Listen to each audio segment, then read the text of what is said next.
So Sonic the Hedgehog is the latest video game movie that anybody has ever attempted, and that's a lot better than it should be, but it's not as good as you'd want it to be.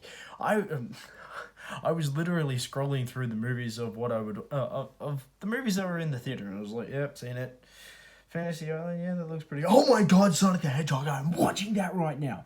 I didn't even think it was. I thought it was out in March. Anyway, so Sonic the Hedgehog is out, and now I've watched it, and definitely not as good as I wanted it to be.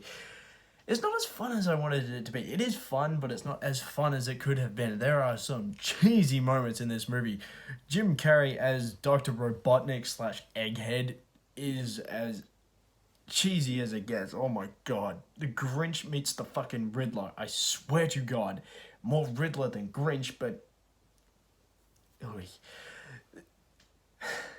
The dude was just he was just really over the top. He was very, very over the top, and he was like, you know what, if I'm gonna be in this really weird movie, I am just gonna own that shit like I always do, or at least like I used to do until I just decided to do dramedies or dramas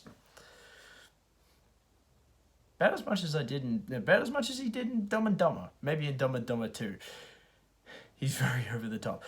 Now, I will say, Sonic, the actual character of Sonic, he's a lot better than he should be. It might have to do with the fact that he actually is Sonic the Hedgehog, like Sonic as you would want him, not Sonic the fucking really bad horror movie kind of type of really shitty design.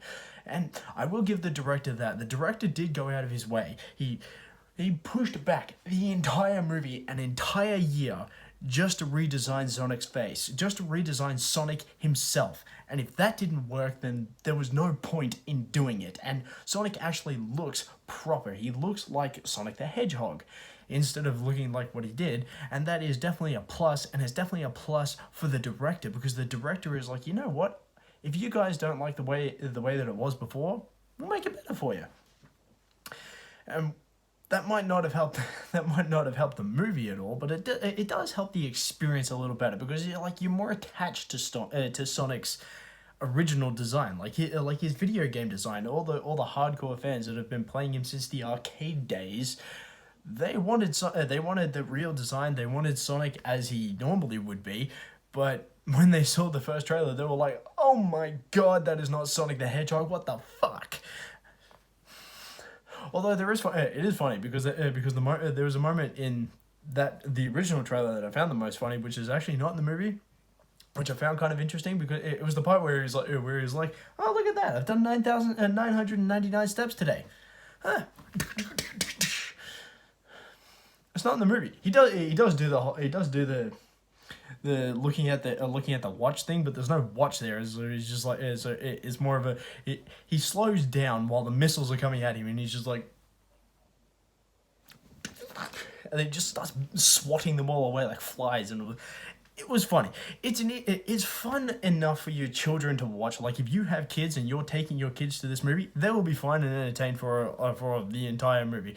There are moments in the movie where it's like, you just, okay, let's get back to Sonic and Egghead, please, or Eggman, Egg person, Eggfish. I don't know, but there are a lot of moments where you will die of laughter. You won't belly laugh, but you will laugh. You will enjoy yourself. You will have fun. There are definitely moments where I was like, you're going a bit too Transformer-ish here. And by Transformer, I mean not like explosion. It's more like they're carrying on. They're focusing on the characters, not the characters, but the human characters. And it's like, you're just not as interesting as you want to be. And Cyclops, like, I don't know the actor's name, but he played Cyclops in the X-Men movie, so that's what I know him from, so I'm calling him Cyclops. His character motivation for the movie is as basic as you could ever get a character to be, and Eggman is... Technology has to progress, and Sonic the Hedgehog has power. That's pretty much that, yeah. So really, the motivations of the characters are weak, but it's a fun and entertaining movie. It's not going to be the next big budget movie that everybody's going to want to watch, but it's an it's a fun experience. You'll enjoy yourself, your kids will have fun, and if you have no kids and have no attachment to Sonic the Hedgehog, you're not watching this anyway, so why the fuck are you watching this video? It's my question. So in the end, I will say that this movie is worth watching with only some of your attention, but if you're a Sonic the Hedgehog fan, maybe most of your attention. Who knows? Me personally, I'm not really that attached to Sonic. So have you seen this movie? What did you think about it? Did you think it was as good as you thought it was going to be? Did you think it was as bad as you thought it was going to be? Comment below, let me know, and I'll see you guys next time.